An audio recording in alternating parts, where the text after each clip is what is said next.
Assalamualaikum, waalaikumsalam warahmatullahi wabarakatuh. Mohon izin bertanya Ustaz Adi. Baik, silakan. Mengenai ayat Al-Quran di Quran Surah Maryam ayat 71, apakah itu ditujukan untuk semua umat termasuk muslim atau hanya umat non-muslim? Mohon penjelasannya Ustaz. Terima kasih, senantiasa sehat, selalu diberkahi Allah Subhanahu wa taala. Untuk Ustaz Adi beserta keluarganya dan timnya. Assalamualaikum warahmatullahi wabarakatuh. Semoga Allah memberikan kemuliaan lebih dari apa yang Anda sampaikan kepada kami, menjaga Anda dan berikan hidayah dan taufik kepada kita dengan penjagaan yang terbaik.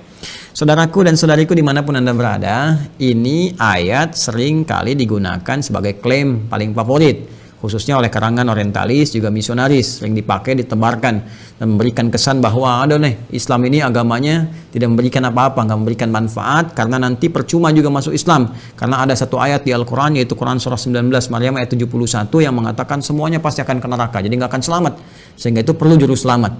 Nah ini gambaran semacam ini, gambaran yang penting untuk kita luruskan, tapi kita memang memahami, karena kebanyakan mereka memang tidak mengerti Al-Quran, ya, tidak membaca dengan baik, tidak memahami. Untuk itu kita ajarkan supaya mau belajar, ya. Quran surah ke-19 Maryam ayat 71 itu terangkai, ya, dengan ayat-ayat sebelumnya, ayat 70, ayat ke-69, ayat ke-68, bahkan ke ayat ke-67-nya.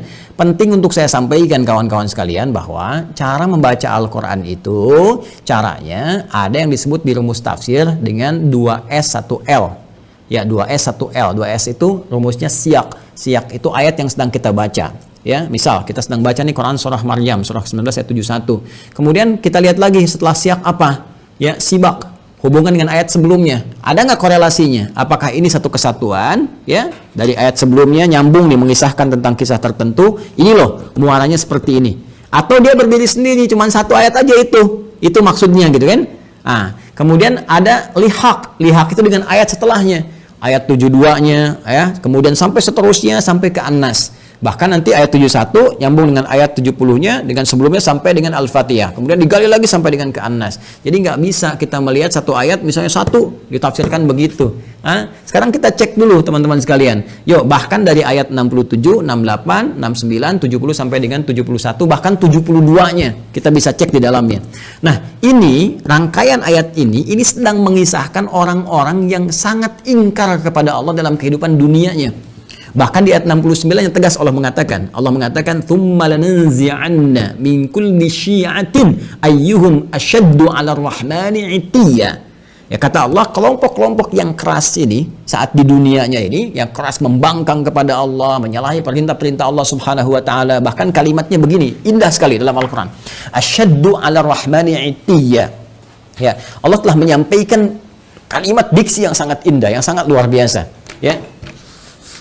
Tsumma lananzi'anna min kulli syi'atin ayyuhum asyaddu 'ala rahmani 'itiyya. Sebelum sampai ke ayat 71-nya. Ya, Allah menyampaikan di ayat 69-nya, ya. Pertama ada diksi Ar-Rahman. Ya. Rahman itu kan sifat kasih yang tanpa batas diberikan bagi setiap hamba, ya, yang menghambakan dirinya kepada Allah sepanjang masih punya waktu kehidupan di dunia. Jadi masih umum nih, universal. Sifat Rahman Allah yang memberikan setiap hamba punya nafas, ya, punya rezeki yang Allah tetapkan, ya, punya kesempatan untuk sembuh saat sakit. Itu universal. Ya, non muslim kalau sakit bisa sembuh, kalau bekerja bisa kaya, kalau belajar bisa pintar. Itu sifat Rahman Allah diberikan dengan hukum universal kepada setiap hamba. Ya, termasuk kepada orang-orang Islam yang mendekat, meningkatkan kebaikan dan sebagainya. Itu mencakup keseluruhannya. Ya, nanti ada Rahim, sifat spesifik Rahim, rahmat yang diberikan oleh Allah dalam nuansa akhirat kepada hamba-hambanya yang mau bertakwa, yang mau beriman, mau meningkatkan amal soleh. Rahmat Allah dengan sifat rahimnya mengantarkan hamba-hamba itu ke surga. Rahman Allah saat di dunia diberikan pada semua kalangan untuk mau mendekat kepada Allah, termasuk memberikan pemberian taubat bagi hamba yang mau taubat, dan hidayah bagi hamba-hamba yang mau kembali kepada Allah Subhanahu wa taala. Jadi kalau ada orang pernah bergeser jauh dari Allah, ingin balik lagi, taubat dia, ya, kemudian syahadat kembali, itu mendapatkan rahmat Allah dengan sifat rahmannya. Nah, Allah sudah mengatakan di ayat ini, kata Allah, perhatikan, hei, aku ini Rahman, telah memberikan kepadamu segalanya sebagai bekal kehidupan saat engkau di dunia. Ya, engkau sakit, aku sembuhkan. Engkau berbuat salah, aku maafkan. Engkau mau taubat, aku terima taubatmu. Engkau mau istighfar, aku ampuni. Engkau butuh, aku berikan jalan. Saat kau sulit, aku mudahkan. Tapi dengan semua pemberian itu, engkau begitu keras. Ya, asyaddu 'ala ar-rahmani 'itiyya. Ada kalimat asyadd. Allahu akbar. Ada kalimat 'itiyya. Ya, ini kan pembangkangan yang sangat luar biasa. Ya. Jadi kasih yang Allah berikan begitu dalam itu dibalas dengan pembangkangan yang sangat keras. Ya, sangat dahsyat. Bahkan sampai menuduh Allah Subhanahu wa taala. Ya, sampai melecehkan Allah Subhanahu wa taala. Ya, ketika bermaksiat kan melecehkan Allah. Ya kan? Ketika bermaksiat kan menentang Allah, sampai menentang Allah. Ya, Allah bilang jangan mencuri, mencuri, kan menentang namanya. Jangan berselisih, berselisih. Jangan gosip, gosip. Ya, coba lihat, bahkan menuduh Allah. Ada yang mengatakan Allah punya anak, Allah punya syarikat, Allah punya macam-macam, gitu kan? Nah, itu kan dahsyat, kata Allah. Ini saya sudah berikan sayang, diberikan kesempatan untuk kembali kepada Allah, masih bersikap seperti ini. Dan dia memilih bertahan dengan keburukannya sampai wafat. Ya. Sampai wafat, itu Allah buka, saking sayangnya Allah diberikan kesempatan. Ya, sampai nyawa belum sampai ke kerongkongan, masih ada peluang untuk taubat. Dibuka seluas-luasnya. Bahkan diturunkan Quran surah ke-39. Quran surah ke-39 di ayat 53. Az-Zumar ayat 53. Qul ya ibadiyalladzina asrafu ala anfusihim la taqnatu min rahmatillah. Tuh. Qul ya ibadiyalladzina asrafu ala anfusihim. Katakan Muhammad SAW pada setiap hambaku yang pernah berbuat israf. Israf itu berlebihan, lebih. Jadi udah nggak kerukur lah. Ya, kalau dalam konteks keduniaan misalnya, ya ke pernikahan, prasmanan sampai nambah 9 kali itu israf. Ya, ada israf dalam berbuat dosa.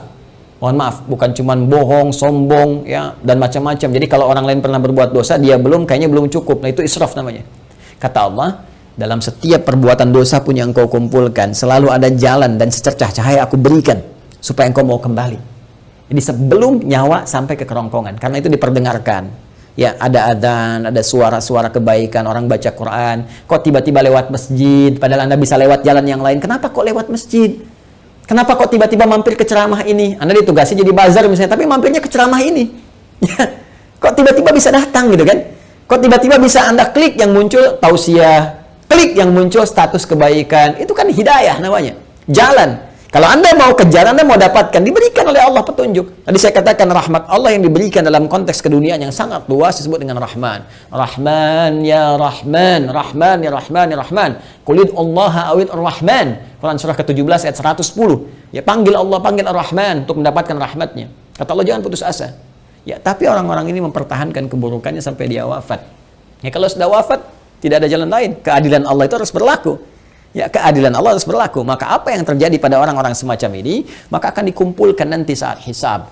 Dikumpulkan dengan para setan-setan yang membangkang. Ya, karena ayatnya jelas mengatakan, ya, lanahsyurannahum, kami akan kumpulkan mereka wasyayatin, dengan para setan-setan yang membangkang di ayat sebelumnya. Ya, maka dikumpulkan mereka itu, setan kan membangkang. Ya, setan membangkang, menggoda anak cucu Adam, bahkan bersumpah ya di hadapan Allah Subhanahu wa taala akan menyesatkan anak cucu Adam, memberikan angan-angan kepada mereka. Quran surah keempat An-Nisa, ya, dari ayat 116, 117, 118 sampai dia mengatakan, ya, ketika Allah mengatakan la'anahullah, qala la attakhidanna min ibadika nasiban mafruḍa wa la udhillannahum wa la umanniyannahum. Kami akan sesatkan mereka, berikan kepada mereka angan-angan dan sebagainya. Gitu kan? Nah, ini dikumpulkan bersama para makhluk yang pernah bermaksiat, kalangan iblis, kalangan setan-setan, dan orang-orang yang semacam ini yang terpedaya dalam kehidupan dunianya dan nggak mau tobat, mempertahankan keburukan. Itulah yang digiring kemudian untuk mendapatkan keadilan Allah Subhanahu wa taala dengan perbuatannya, dan kemudian mereka dikumpulkan dan masukkanlah ke dalam neraka jahanam sebagai akibat dari perbuatan mereka dengan keadilan Allah Subhanahu wa taala. Allah memberikan kesempatan sampai titik akhirnya. Ya. Tapi mereka tidak memanfaatkannya. Tapi kalau sudah selesai kejadiannya, tuntas kemudian dengan wafatnya, maka sifat keadilan Allah mesti berlaku. Karena Allah punya sifat al-adil, maha adil. Ya, maka dengan sifat kemahaadilan ini mesti diberlakukan keadilannya. Bagi yang baik dapat balasannya di surga, ya, kebaikan-kebaikan rahmat Allah. Bagi yang salah, apakah dia punya iman atau tidak? Apakah punya bekal kebaikan atau tidak? Karena kunci kebaikan di akhirat itu iman dulu. Ya, awas, beda, jangan lihat konteks dunia karena timbangannya beda. Antara dunia dengan akhirat, semua punya mekanismenya, semua punya aturannya. Dunia apa saja bisa Anda kerjakan sepanjang Anda mau berkreasi. Akhirat punya aturan tersendiri. Maka kunci kebaikan disebut dengan iman. Pertama dilihat ada iman atau tidak. Dari imannya ini ada kebaikan atau tidak. Kalau dia beriman, berbuat baik, ternyata berbuat salah juga, maka perbuatan baiknya akan menutup yang salah-salahnya dulu. Kalau sisa baiknya, dapat rahmat Allah, masuk surga. Kalau seimbang, tunggu di Araf. Ya, di Araf, makanya ada surah ke-7, surah Al-A'raf. Dari ayat 45 sampai dengan 49 disebutkan kisah orang-orang yang seimbang amalannya, amal baik dengan buruknya 50%, maka mereka menunggu di tempat yang tinggi ya sampai hisab selesai. Terlihat keindahan surga, pengen cepat ke sana. Ya, tapi terdengar jeritan neraka, tak mampu melihat sehingga mereka memohon rahmat Allah, ya Allah rahmatmu, ya Allah rahmatmu. Maka Allah dengan rahimnya tadi, rahim, memberikan rahmat kepada mereka, maka mereka dimasukkan ke dalam surga setelah hisab selesai. Ya kalau sehari berarti 1000 tahun nunggu di situ. Ya, tapi ternyata kalau jelek ini, jeleknya banyak 50,0001%. Ini 49,9999. Maka dilihat nanti, apakah ada peluang mencintai Rasulullah, dapat syafaat, apakah dari dekat dengan ahlu Quran, apakah pernah nanti ada kaitan-kaitan, dicari sampai dia punya peluang untuk menutupi salahnya ini, sampai punya peluang. Ya, sampai punya peluang, itu rahmat Allah. Sampai Allah kemudian memerintahkan malaikat, cek lagi coba ada amalan sunnahnya atau enggak, cek lagi ini, cek lagi itu, sampai sempurna. Allah Maha tahu, tapi untuk memberikan keadilan supaya dibuka. Ya, mudah bagi Allah mengatakan sudah enggak ada peluang, masukkan neraka, mudah.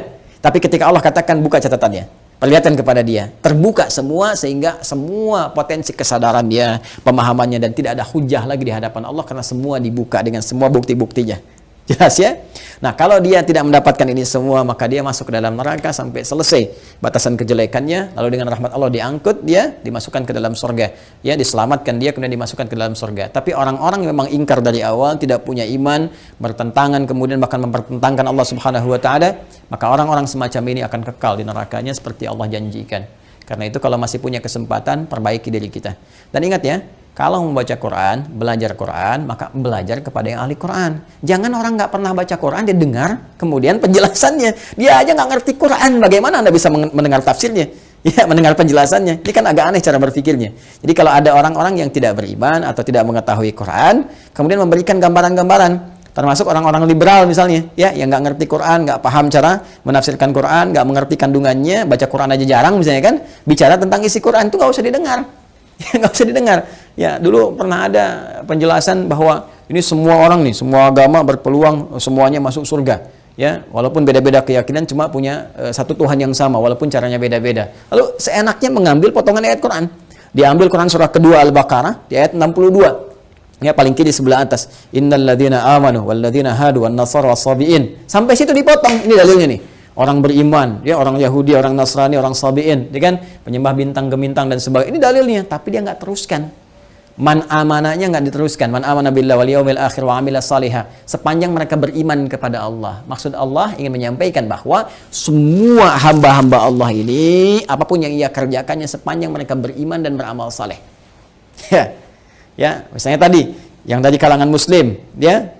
Kemudian dari kalangan Nasrani, dari kalangan Yahudi, dari kalangan Sabi'in, dari semua, Allah nggak akan bedakan semua mereka kalau mereka mau beriman. Artinya apa? Minta dulu semua beriman. Ya, asyhadu an la ilaha illallah, asyhadu anna muhammadar rasulullah, yakin dengan Allah, tinggalkan semua hal kecuali apa yang telah Allah tetapkan kepada mereka. Menyembah hanya kepada Allah, salat kepada Allah, baca Quran dengan baik dan beramal sesuai petunjuk Allah. Makanya di ujungnya ada wa amilas salihah. Ya. Baik, itu penutupnya, balu lahum ajruhum inda rabbihim wala khaufun 'alaihim wala hum yahzanun. Mereka dapat balasan pahala, termasuk hilang dari kesedihan-kesedihan mereka. Karena itu hati-hati ya kalau mengaji, baca-baca di di Google, di Facebook misalnya, atau di YouTube dan sebagainya, coba pastikan dari siapa Anda mengambil ilmu, dilihat ya, kalau meragukan ya tinggalkan, kemudian cari penjelasan-penjelasan yang baik. Ya, penting ngajinya juga harus diperjelas, ilmu sorofnya dipertajam, ya. Tabayatubu YouTuban gitu. Ini tasrifannya di fasbaka yufasbiku Facebookan.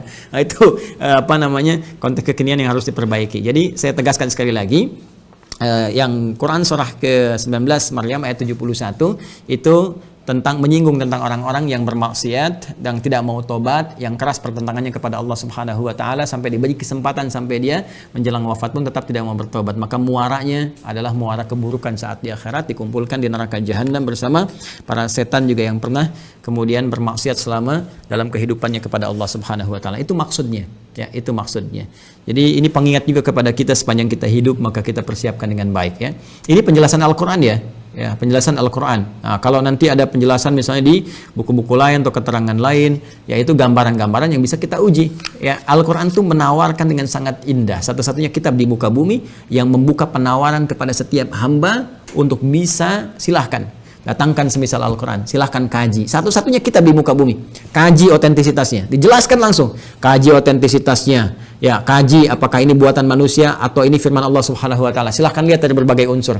Ya, dari unsur sastranya, unsur kebahasaannya, unsur isinya, muatannya dan sebagainya. Itu satu-satunya kitab di muka bumi yang membuka peluang kepada setiap hamba, bahkan menawarkan kalau nggak mampu sendiri panggil dari kalangan jin, panggil dari kalangan yang lain. Bisa nggak datangkan semisal Al-Qur'an. Satu-satunya kitab di muka bumi.